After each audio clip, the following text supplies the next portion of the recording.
요한이 잡히고 예수님께서 갈릴리에 오셔서 하나님의 복음을 전파하죠. 첫 선포가 때가 찼고 하나님의 나라가 가까이 왔으니 회개하고 복음을 믿으라. 이런 선포를 예수님이 했습니다. 마가복음에서 처음 들리는 예수님의 음성이죠. 회개하고 복음을 믿으라. 회개라는 말은 우리 다 알고 있죠. 돌아오라, 돌아서라. 하나님이 미워하는 것들에서 하나님이 사랑하는 것들로 나아오라. 이런 의미겠죠. 복음은 뭡니까? 하나님의 통치가 나에게 내 마음에 임하는 것이죠. 유앙겔리온 이렇게 되어 있습니다. 이 겔리온이라는 단어는 소식이라는 뜻입니다. 유앙이라는 기쁨이라는 뜻입니다. 복음은 그 자체 단어를 해석하면 기쁨을 주는 소식, 이런 의미입니다. 이 단어는 마가복음을 쓰고 있는 마가라는 사람이 살고 있던 시대에는 굉장히 널리 사용됐던 단어이지만 예배드리는 이런 때 종교적인 용어로 사용된 적은 없습니다. 요한겔리온 하면 기쁨을 주는 소식. 흔한 소식이 아니었고요. 역사와 삶의 흐름을 바꿀 만한 소식을 요한겔리온, 복음 이렇게 불렀습니다. 예를 들어보면 이런 것입니다. 예수님과 마가라는 사람이 살았던 당시에 로마의 그 비문에 이런 글귀가 쓰여 있습니다. 가이사 아구스도의 복음의 시작. 로마 황제 가이사 아구스도의 탄생과 즉위 과정과 쭉 기록해 놓은 것을 좋은 기쁜 소식의 시작, 이렇게 쓰여 있는 비문이 이제 발견된 것입니다. 그래서 복음 그러면 역사적으로 획기적인 큰 사건의 소식을 말할 때 썼던 단어입니다. 여러분이 아마 잘 아실 거예요. 대관식이나 또는 전쟁에서 승리할 때도 이 유앙겔리온, 기쁨을 주는 소식, 이런 단어를 이제 썼다라고 합니다. 그리스 마라톤 평원과 솔루스 전투에서 페르시아 침략군을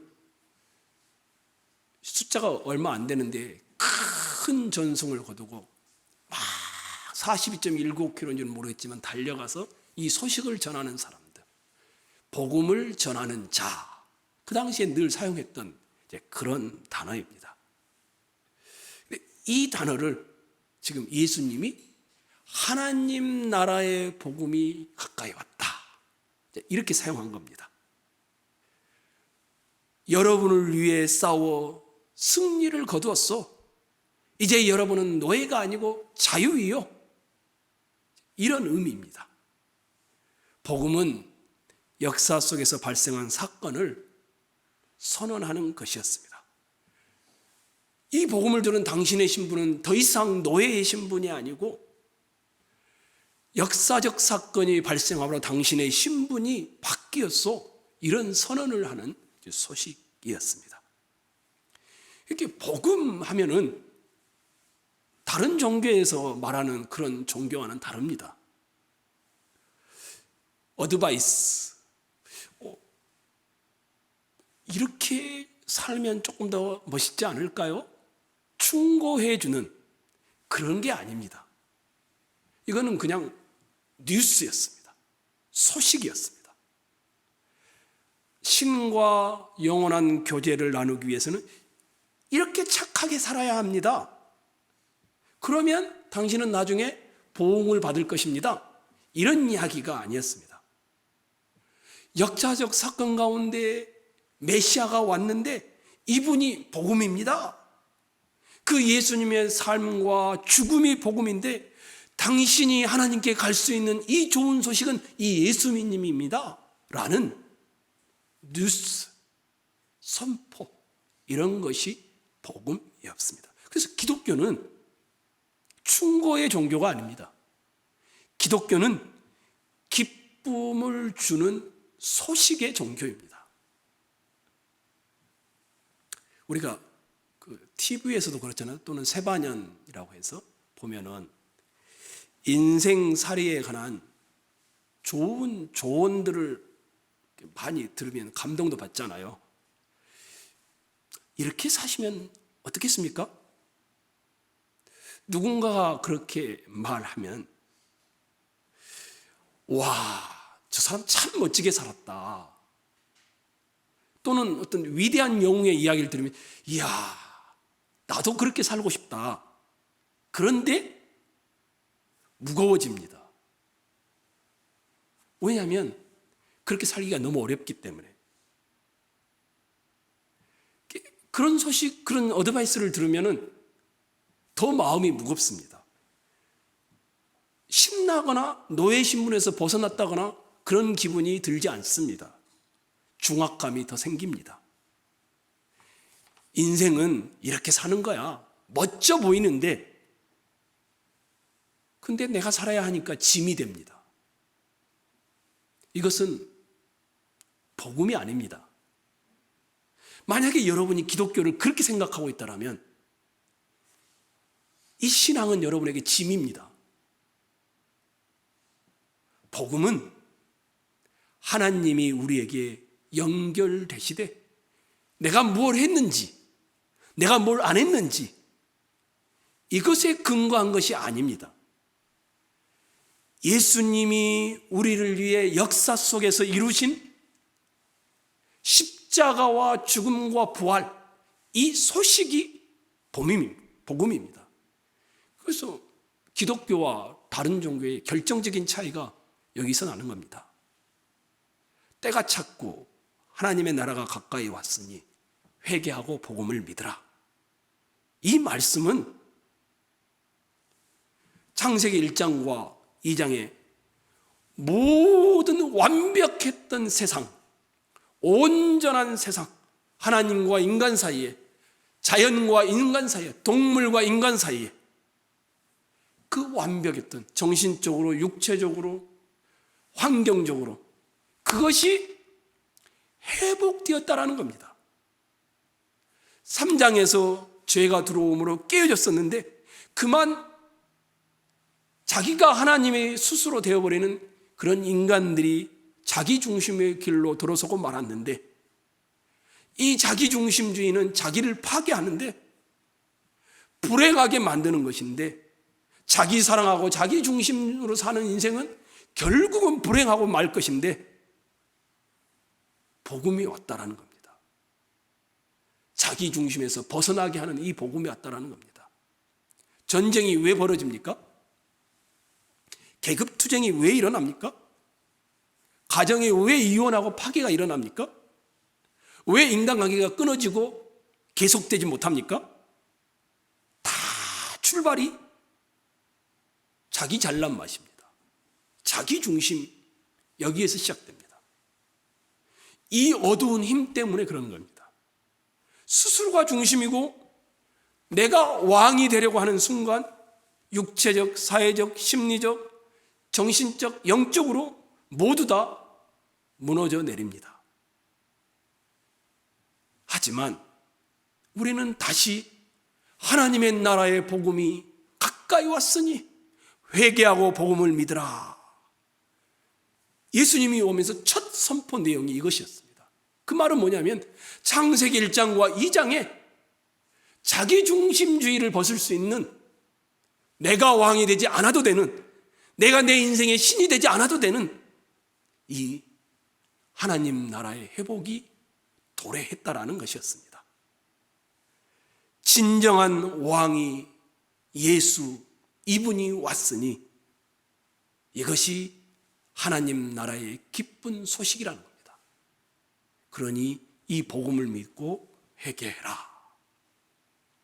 혹시 여러분 중에 TV에서도 여러 차례 방영했던 적이 있습니다. 반지의 제왕이라는 외국 영화인데요. 이 반지의 제왕의 대사 중에 이런 대사가 납니다. 왕의 손은 승리하는 손이라네. 그래서 그가 왕인지 아닌지를 손을 보면 진짜 왕인지를 알아볼 수 있다네. 이런 말이 나옵니다. 왕의 손은 이 왕의 손과 맞닿은 사람마다 다 치유가 일어나고 회복이 일어나고 쑥쑥 다른 사람이 보호되어지고 커진다라고 말합니다. 예수님이 만지시면 슬픔이 기쁨으로 변하고, 예수님이 만지시면 아픔이, 고통이 건강으로 변하고, 두려움과 고통이, 죽음이 끝이 난다라는 것입니다. 다른 종교는 어떻습니까? 다른 종교는 대부분 다 그렇습니다. 딱히 어느 종교라고 지정하지는 않겠지만, 이 보이는 세계가 끝나면 좀 똑똑하거나 좀 깨어있는 사람들은, 좀 선을 많이 행한 사람들은 물질이 없는 영적 나라에 들어간단다. 이런 종교들이 있지요. 여러 군데 있습니다. 그리고 이 보이는 세계는 환상일 뿐이니, 껍질일 뿐이니, 해탈을 하면 그 다음 세계가 보인단다. 이렇게 말하는 종교도 있지요. 그런데 우리는 그렇지 않습니다. 하나님 나라의 복음은 하나님이 창조하신 이 물질 세계가 새롭게 회복되어 새 하늘과 새 땅이 되어 영원히 지속될 것이다. 이것을 우리는 성경을 통하여 보고 믿는 것입니다. 그때 지병으로 가지고 있고 장애인이 됐었고 빨리 죽었었고 모든 것이 온전해지는, 평생 찾아다녔던 고향집이 마치 도달한 것처럼 되는 그때가 올 것이라고 성경은 우리에게, 이것이 기독교입니다. 그리고 이것이 복음입니다. 지금 예수님이 회개하고 복음을 믿으라 할 때 이것이 기쁜 소식이었습니다. 그러니 돌아오라는 것이었습니다. 단순한 조언이 아니고요, 단순한 설득이 아니고요, 복음은 기쁨을 주는 소식입니다. 왕이신 예수님께서 와서 그 예수님이 여러분을 만졌고 만지면 치유가 일어나고 회복이 일어나고 귀신이 떠나가고 사단의 나라가 멸해지고 하나님의 나라가 들어서며 땅의 타락, 사람의 타락, 자연계의 타락이 회복되어지는 전 세계적, 전 인격적 새로운 새 하늘과 새 땅이 이루어지기 시작했다라는 겁니다. 그러니 회개하고 복음이신 예수님을 믿어라. 이게 우리가 지난 수요일 날 살펴봤던 14, 15절의 내용입니다. 여러분, 이 예수를 믿으시기 바랍니다. 우리 얼마 남지 않았잖아요. 그렇죠? 완벽한 그 나라와 그 세계가 우리의 육체의 부활과 함께 주님이 오심으로 펼쳐질 것입니다. 이미 우리는 우리 속에서 그것을 맛보고 영원히 맛볼 것을 기대하며 오늘의 고난의 삶을 견디고 이겨내는 것입니다. 복음은 예수입니다. 그래서 예수는 회복이며 치유이며 나라의 통치가 임하는 것입니다. 이렇게 이제 말하고 나서 하나님의 나라가 가까이 왔으니 회개하고 그 복음을 믿어라. 이게 예수님의 첫 선포였습니다. 그러고 나서 그의 첫 사역이 시작됩니다. 근데 그 첫 사역이 뭐냐면 빵빠바방 하면서 사람들 다 모여봐라. 내가 메시아다. 이게 아닙니다. 여러분이 방금 읽었던 16절로 20절이 첫 사역입니다. 그 내용이 뭡니까? 갈릴리 해변을 지나가시다가 몇 명을 부릅니까? 4명을 부르는 사건입니다. 제자 4명. 이 제자들 4명이 누구입니까? 시몬, 안드레, 야고보, 요한. 갈릴리 해변을 지나가시다가 또 하나, 에게게 이들의 직업은 뭡니까? 국무총리입니까? 대통령입니까? 바다에서 고기를 잡는 어부들이네요. 예수님의 첫 사역입니다. 내가 이런 존재야 딱 보여줄 수 있는 첫 사역인데, 그게 뭐냐면 제자들로 어부들 4사람을 부르는 것이었습니다. 와, 하나님의 아들이신 복음이, 메시아이신 이 복음이, 삼위일체 하나님을 춤추게 했던 이 행복의 복음이, 이것을 읽고 있으면 어떻겠습니까? 사람들이 그러면 이 메시아이신 예수님이 회개하고 복음을 믿으라 했으니 이제 큰일이 일어나겠다. 근데 그게 아닙니다. 국가가 전복되어 메시아의 나라가 된다든지 우주적인 변화가 일어난다든지 이런 그림이 나오지 않습니다. 예수님께서 갈릴리 해변을 지나가시다가 가장 하찮아 보이는 몇 명의 어부들을 부르십니다. 굉장히 여러분이 주목하셔야 됩니다. 하필이면 예수님이 가장 첫 사역으로 하찮은 어부들을 부르고 있다는 것입니다. 예수님은 예수님의 그 복음을 이 제자들을 통해서 가르칩니다. 그리고 이 제자들이 전하도록 합니다. 예수님의 메시아적 선교가 그 당시 빨리 완벽한 나라가 왔으면 좋겠다. 다윗이 회복했던 그런 통치가 임했으면 좋겠다. 그렇게 기대하고 있었던, 더 이상 로마의 속박으로부터, 로마 황제로부터 괴롭힘을 안 당했으면 좋겠다. 이 지긋지긋한 세상 다 뒤집어졌으면 좋겠다. 그런 걸 기대하고 있는데, 아니, 엉뚱하게 별 볼 일 없는 제자들을 부르고 있습니다. 저는 이 본문을 대하면서 하나님 나라가 어떤 것일까? 온 세상이 떠들썩하게 하는 눈에 보이는 방법이 아닌 끊임없이 아무도 기대하지 않는 곳에서 조용하게 은밀하게 하나님 나라가 이 땅에 들어와 퍼져가는 것이구나. 첫 번째는 이것을 보게 되었습니다. 하나님 나라 복음은 떠들썩하지도 않고 조용히 도래합니다. 혹시 예수님이 비유를 했었죠. 씨 뿌리는 비유, 또 겨자씨 비유, 비유가 많잖아요. 근데 농사꾼도 몰라요. 하룻밤 자고 났는데 안 자라는 것 같은데 어떻게 합니까? 그 다음날 봤더니 눈에 띄지 않게 은밀하게 전해지고 은밀하게 자라나는 모습. 이게 무슨 비유입니까? 겨자씨 비유입니다. 몇 명의 천하디천한 어부들을 부른 사건은 이런 하나님의 속성과 다름없이 동일한 하나님 나라에 이 땅에 들어와서 심겨지는 방법으로 예수님의 첫 사역을 보여주고 있는 것입니다.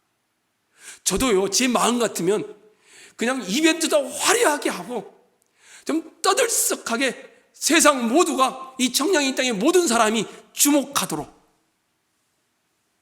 야, 저 교회 정말 멋지다, 이런 방법이 있으면 참 좋겠어요.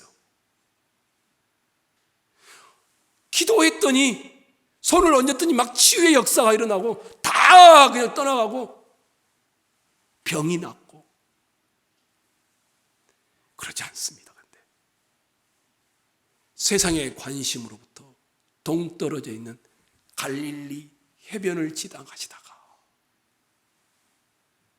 세상에서 오히려 하찮게 보이는 어부 몇몇을 제자로 삼고 있는 이 본문입니다. 당시 유대인들이나 로마의 핍박 아래서 갈수록 압박이 심해지는 그 틈 사이에 있었던 이방 성도들은 세상이 뒤집히든지 메시아적인 선교가 이루어지길 기대했겠지만 그런 방식이 아니었습니다. 하나님 나라의 복음이 떠들썩하게 주목하는 과시적인 방법으로 임한 것이 아니라 세상에서 별로 주목받지 못하지만 은밀하게 보잘것도 없는 몇몇 어부들을 부르심으로 첫 사역이 시작되고 있습니다. 성도 여러분, 겨자씨 한 알이 떨어져서 알지 못하게 자라는 것에서도 잘 드러나듯이 하나님의 나라는 막 이렇게 시작되는 것이 아니라 은밀하게 곳곳에서 점차적으로 완성되어 갈 것을 이 본문은 우리에게 암시하고 시사하고 보여주고 있습니다. 그러니 우리는 어떻게 해야 됩니까? 우리 교회에 이런 일 하는 거 있는 거야. 오른손을 내밀어서 교회를 자랑하고 이런 것이 어쩌면 우리의 방식이죠. 우리는 이렇게 크게 뭔가를 하고 있어. 그래서 자부심을 느끼고 그런 방식으로 우리가 하나님 나라를 이 땅에 펼치는 것이 아닙니다. 조용하게 오른손이 하는 일을 왼손이 모르게, 내가 하고 있는 일을 내 옆에 목사도 모르게, 이것이 하나님 나라의 방식 중 하나입니다. 여러분과 제가 주님이 와서 첫 사역으로 제자들을 부르시는 이 사건을 보면서 하나님 나라가 이 땅에 도래해서 퍼져가는 방식이 이것이구나. 그러니 우리 교회는 더 겸손히 아무것도 안 하는 것처럼 그러나 은밀하게 이 하나님 나라의 방식을 드러내는 모습으로 있기를 간절히 소망합니다. 정말 많은 일을 하는데 아무도 몰라. 그런 방식이기를 간절히 원합니다. 조용하게 점진적으로 하나님 나라 복음이 임하는데 그 방식이 뭡니까? 첫 번째 방식이 보잘것없는 몇몇 사람을 제자로 삼는 것입니다. 아니 예수님이 처음부터 그냥 수천 명을 제자로 삼으면 안 됩니까? 세계 각 열방의 족속들을 따라서 언어마다 다 다른 사람들을 불러내서 제자로 삼으면 안 됩니까? 소수입니다. 처음엔 4사람입니다. 그 다음에 레이를 부르고요. 그 다음에 7명의 다른 제자들을 부릅니다. 제자들을 부르신 이 사건, 맨 앞에 나오는 이 이유가 뭘까? 예수 그리스도의 복음은 그의 제자들에게 주어진 것이었고 예수의 본질적인 사역이 그의 제자들에게 연결되어져서 퍼져가는 구조를 담아놓고 있습니다. 우리가 마가복음을 천천히 읽어보면 16장밖에 안 되니까요. 여기서부터 겟세마네에 이르기까지 예수를 따르고 있는 사람들, 예수님이 제자들을 만들기 위해서 부단히 가르치고 꾸짖고 책망하신 내용들이 나옵니다. 예수님이 한 번도, 정말 한 번도 너희들 안 되겠다, 내가 그냥 대중 전체를 상대해야 되겠다, 이렇게 해본 적이 없습니다. 지극히 연약하고 실수 많고 그들을 불러서 그들을 소수를 제자화합니다. 일반 사람도 아니고요, 예수님이 얼마나 죄인들과 가까이 있는지 바리새인들이 심각하게 급격하게 예수를 의심하기 시작하는 장면이 우리는 2장에 가면 보게 됩니다. 저 랍비가 죄인들과 사귀고 친구가 되네? 저거 메시아가 아니야. 이런 생각을 하게 됩니다. 그런데 예수님은 아랑곳하지 않고 그런 소외된 자들과 함께 하셨고 그들을 부르셨고 그들을 통해서 하나님 나라 복음을 이 땅에 드러내는 방식으로 선택하셨습니다. 그래서 저는 이렇게 말해보려고 합니다. 여러분에게 예수님의 사역의 방식은 으쌰으쌰 하는 운동 방식이 아닙니다. 부흥운동하는 것도 아닙니다. 한 분 한 분 제자들을 부르시고 넘어지고 실수하고 또다시 반복하지만 그들을 양육하고 가르치고 책망하고, 그래서 예수님은 소그룹의 방식으로, 예수님은 12명과 70제자문도밖에 없었습니다. 그들이 다 모여서 120문도가 오순절의 교회의 첫 시작이었습니다. 십자가와 부활 이후에 승천하시기 전에 예수님은 그런 그들을 세상으로 파송하시게 됩니다. 저는 이곳에서 구역 모임이 얼마나 중요한지를 봅니다. 소그룹 아닙니까? 고작 해야 5명입니다. 그렇죠? 우리는 그걸 소중히 여기지 않죠. 그리고는 작게 모이면 다른 구역 합쳐버리기도 하고 그러죠. 근데 예수님의 방식은 큰 방식을 선택하지 않았습니다. 하나님 나라에 맞는 제자로 만들어가기 위하여 이 소수를 가르치고 양육하고 넘어지면 다시 일으키고 책망도 하고 돌보고 이렇게 해서 나중에 세상으로 파송하게 됩니다. 저는 여러분들을 통하여서 똑같이 다른 제자들이 이렇게 드러났으면 좋겠습니다. 그래서 여러분보다 또 다른 제자들을 만들어가는 일에 그들이 헌신하고 힘쓴다라면 참 복된 일이 될 것입니다. 그것이 예수님의 방식이었기 때문입니다. 고로 여러분이 현재 몸담고 있는 소그룹을 소중하게 여기십시오. 가볍게 생각하지 마십시오.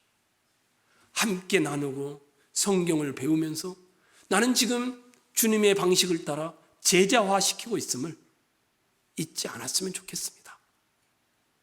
이제 구역 모임이 맞춰가죠. 얼마 안 남았죠. 그럼에도 불구하고 여러분이 그런 일들을 잘 감당해 주시기를 부탁을 드리겠습니다. 예수님께서 이 제자들을 부르실 때 이 제자들이 있었던 그 방식, 아니 자리, 장소 어떤 곳입니까? 16절 한번 봐보십시오. 한번 읽을까요, 여러분요? 시작.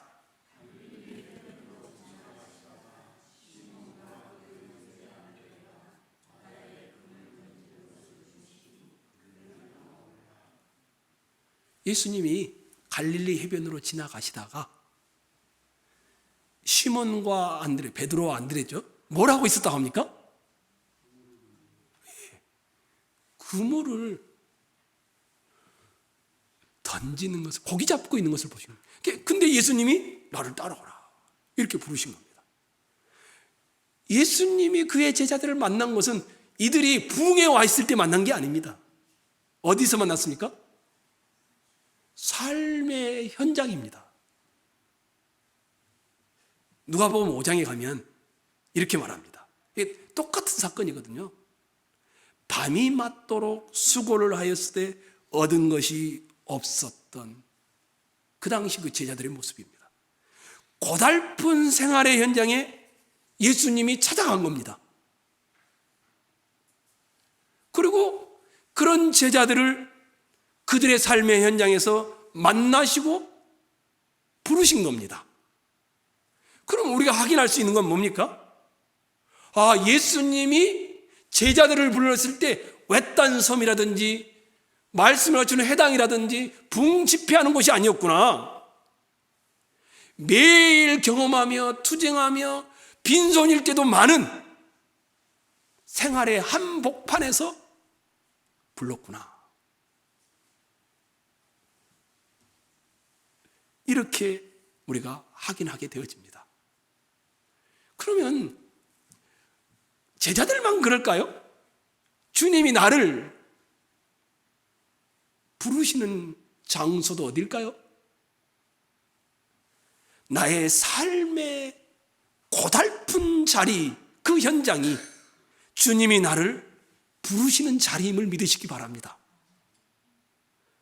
하나님이 나를 사단의 자식에서 하나님 나라 자식으로, 사단의 나라에서 하나님 나라로 옮겨 부르셨는데, 그분이 한 번 부른 게 아니라 매일 우리를 부르십니다. 내 삶의 현장에서 하나님 나라 복음을 가지고 살다.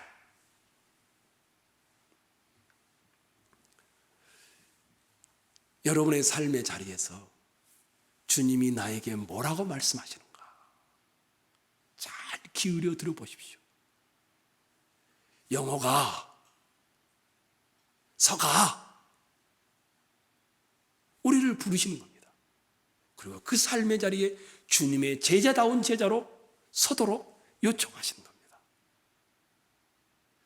부르시는데도 못 듣는 사람이 많죠. 마치 사무엘 시대의 사무엘, 엘리 그랬던 것처럼. 또 보고 싶은 것이 있습니다. 마가복음은요 아주 독특합니다. 예수님이 16, 17, 18, 19, 20 짧잖아요. 근데 이 안에 예수님이 부르신 제자들이 어떠해야 되는지가 다 들어있습니다. 어쩌면 이 복음을 접한 사람의 제자도가 싹 들어있습니다.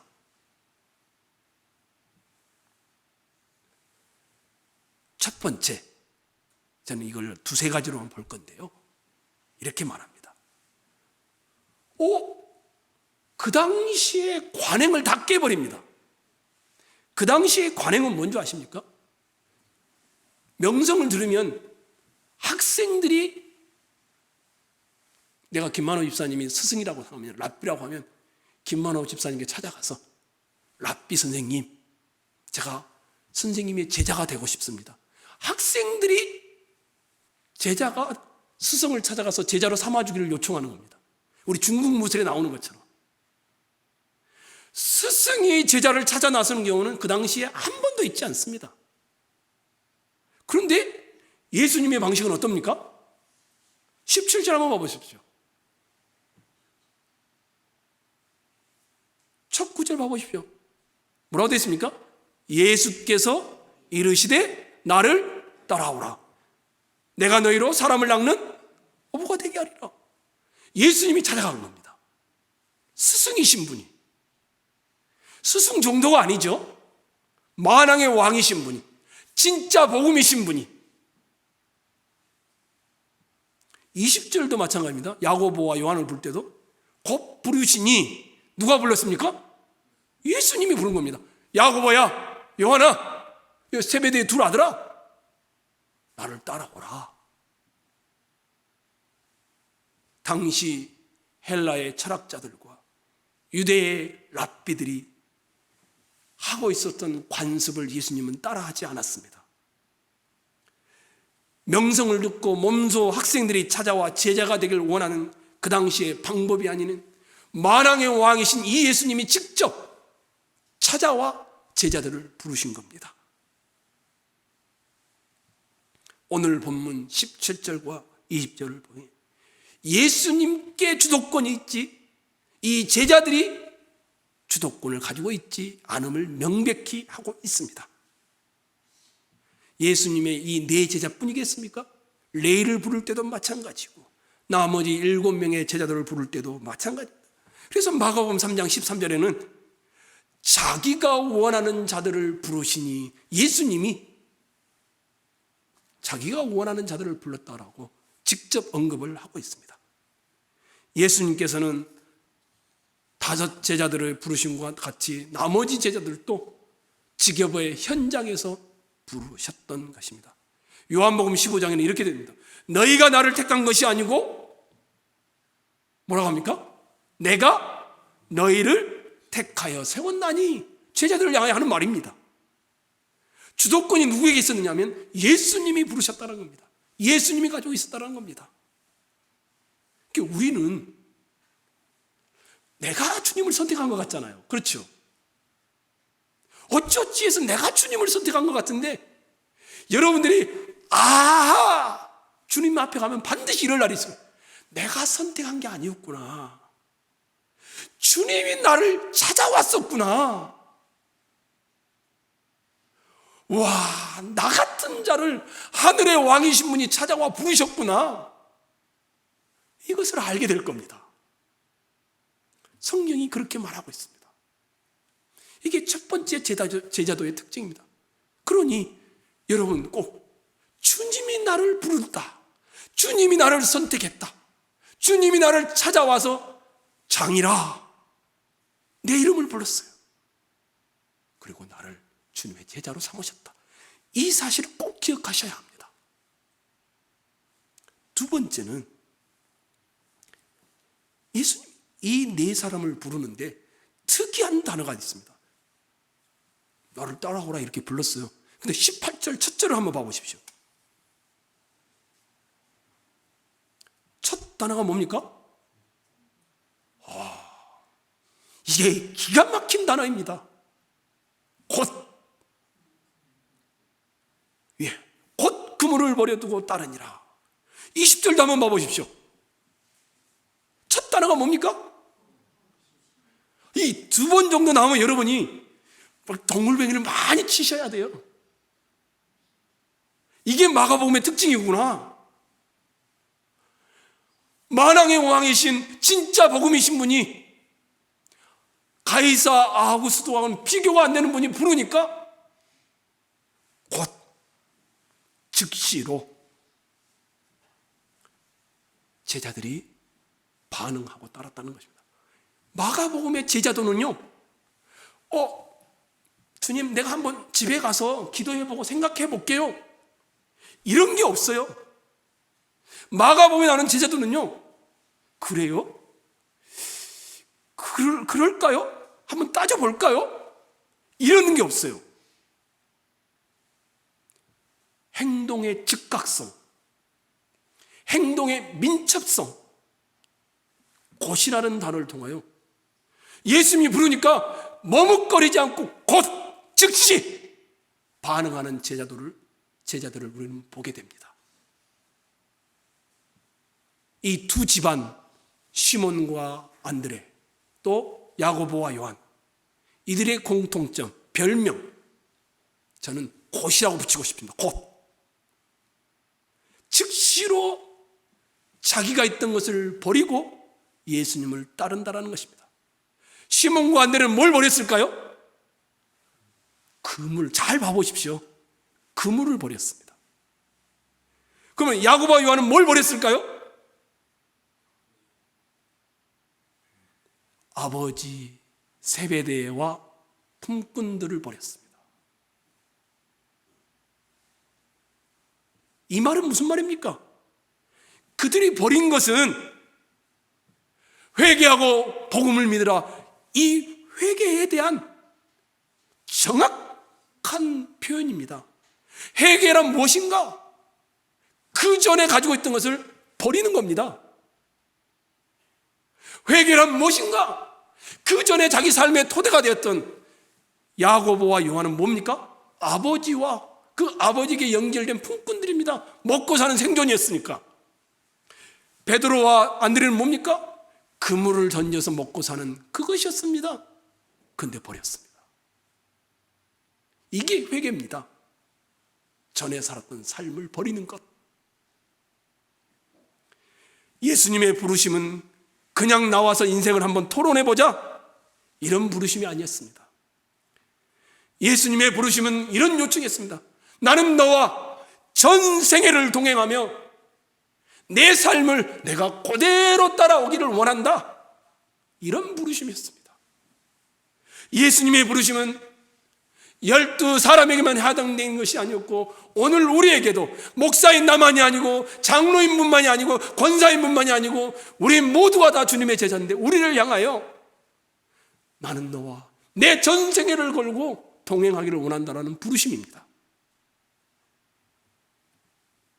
그들이 예수님을 따르기 시작한 것은 예수님이 선포하신 하나님 나라의 복음, 회개하고 복음을 믿으라는 이 선포의 믿음의 반응입니다. 그래서 믿음을 지난 시간에 뭐라고 했습니까? 순종. 믿음은 그래서 순종인 겁니다.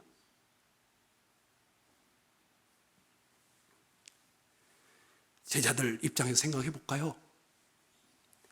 그들은 버리다라는 단어가 오늘 본문에 2번이나 나옵니다. 시몬과 안드레는 말씀드린 대로 그물들을 버렸습니다. 야고보와 요한은 부침과 품꾼들을 버렸습니다. 각각의 생계의 수단들이었습니다. 근데 이제부터 더 이상 그것이 생계의 수단이 아니었습니다. 그들이 나중에 고기잡이를 한 것을 보면 그물 자체를 의미하는 것 같지 않고 배 자체를 의미하는 것 같지 않습니다. 그들이 버린 것은 그들의 전부였던 것이 이제는 아무것도 아닌 것이 되었고 이제부터 그들의 전부는 예수님이다라는 상징적인 버림이었습니다. 사실 이 버리고 따른다는 것은 아브라함부터 시작되었습니다. 아브라함이 아버지 하나님께서 부르시니까 어떻게 합니까? 나오죠. 3가지로 나오죠. 고향, 친척, 아비집을 떠나서 갈대아 우르에서 가나안 땅으로. 그때부터 시작됐던 겁니다. 이 부르심은. 핍박자 사울도 마찬가지였고 세리 레이도 마찬가지였습니다. 제자들의 버림은 한 번에 되지 않았습니다. 자기를 부인하고 자기 십자가를 지는 데까지 그들은 수차례의 시행착오를 거쳐서 예수님을 계속하여 따라가며 계속 버려야 했습니다. 마가복음은 제자들의 실수들을 여러 차례 기록한 이유도 한 번에 되지 않는다는 것을 우리에게 보여주기 위해서였습니다. 성도 여러분, 예수님이 여러분을 여러분의 삶의 자리에서 부르십니다. 어떻게 할까요? 여러분의 별명이 곧이 되기를 축원합니다. 즉시로 응답하십시오. 가장 행복하고 가장 선하고 가장 아름다운 부름일 것입니다. 뿐만 아니라 예수님의 이 부름에 항복하십시오. 이전에 자기의 전부였던 그물, 이전에 자기의 전부였던 아버지와 품꾼들이 아니라 이제는 내 전부는 예수님이다 라는 반응이 있기를 축원합니다. 마지막 3번째입니다. 좋습니다. 우리 삶의 자리에서 부르셨죠.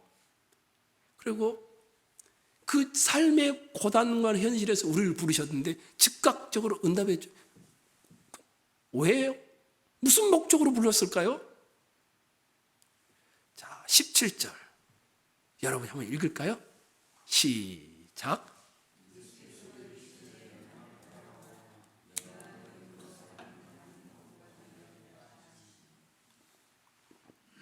예수님이 불러요. 영이야, 미성아, 나를 따라오라. 목적이 뭡니까? 그렇죠.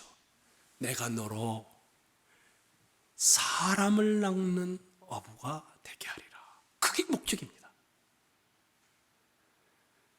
원문에 사람을 낚는 어부가 된 이 원문에는 우리말은 그냥 첨부해놨는데 원문은 정확하게 그대로 번역하면 사람들의 어부 이런 의미입니다.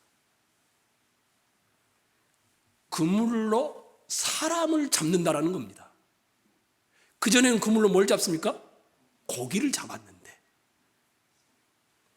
이것이 제자들의 해야 할 부름의 목적입니다. 그물로 고기 잡는 모습을 아예 바꿔버리는 것이 아니라 그 그물로 잡는 대상만 달리 해놨습니다. 의도적인 표현이죠. 내게 주신 하나님의 환경, 내게 주신 하나님의 은사들, 내게 주신 하나님의 질서들 다 동원해서 그전에는 먹고 사는 고기를 잡았는데 이제는 내게 주신 그 먹고 사는 삶의 현장에서 뭘 잡느냐면 사람을 잡는 사람이 되라. 이런 부름입니다. 확 들어오시죠. 무슨 말인지. 그물로 고기 잡는 모습에 그물로 사람을 낚는 사람들의 어부가 되라는 것입니다. 예수님께서는 제자들에게 사람을 낚는 어부의 사명을 주십니다. 이게 뭡니까? 조금 정확하게 딱 클리어하게 정리를 하자면 이게 예수님이 하신 거잖아요. 그렇죠? 마가복음 10장 45절 뭐라 했냐면 인자가 온 것은 섬김을 받으려 함이 아니고 섬기려 하고 자기 목숨을 대속물로 주려 함이라. 이 예수님의 삶을 너도 똑같이 하라는 거잖아요. 그렇죠? 예수님이 사람을 낚는 어부였듯이 그 예수님의 선교에 동참하라는 겁니다. 이 땅을 내가 살아갑니다. 최장로님은 사업하면서, 김만호 집사님은 일하면서, 허영희 권사님은 남의 일을 도와주면서, 어르신들 돌보면서 살아갑니다. 다 각자 어떻게 살아갑니다, 우리들이. 근데 뭡니까? 그전에는 먹고 사는 것이었는데 이제는 예수님을 흉내내면서 사는 사람들인 겁니다. 그 삶의 자리에서 어떻게 하면 사람을 잡을 수 있을까? 어떻게 하면 사람을 낚을 수 있을까? 어떻게 하면 사람을 주님께로 인도할 수 있을까? 이것이 내 삶을 살아가는 이유가 되는 겁니다. 그리고 내가 일하는 이유가 되어지고 어떻게 하면 저 사람이 주님을 만나게 할 수 있을까? 우리 방과후에서 일하는 우리 선생님들은 어떻게 하면 저 아이가 주님을 만날 수 있을까? 어떻게 하면 저 아이의 부모들이 주님을 만날 수 있을까? 이게 아이들을 가르치는 이유가 되는 겁니다. 어떻게 하면 먹고 살까가 아니라 어떻게 하면 생활을 지속할 수 있을까가 아니라 이 약속은 예수님이 제자들을 부르시면서 요구하신 것이었습니다. 제자들에게 예수님과 같이 동일한 사명, 사람들을 사단의 나라에서 건져서 하나님의 나라로 옮기는 이 사명을 감당토록 하셨던 겁니다. 제자들은 과거에 물고기를 잡아먹고 살았으나 이제부터는 사람들을 죄와 사망에서 사단의 나라에서 건져내는 삶을 살도록 하신 것이었습니다. 이것은 우리에게도 동일하게 요구하는 것입니다. 예수님만 따라가기로 작정한 자들은 이제 세상을 내가 나이가 얼마가 되었든 내가 어떤 형편에 있든 사람을 낚는 자로 살아가는 것입니다. 삶의 자리에서 사람을 낚는 여러분들이 되시기를 주의 이름으로 축원합니다. 어떤 형편에 있는지 관계없습니다. 얼마나 배웠는지 얼마나 가졌는지 아무런 상관이 없습니다. 어느 곳에 살고 있는지도 상관이 없습니다. 하나님이 그런 걸 보시는 분이 아니기 때문에 사단의 나라에 빠져있는 저 깊은 바다에 빠져있는 그물을 던져 주님께로 인도할 수 있다면 그 일이 여러분과 제가 사는 존재 이유가 되기를 소망합니다.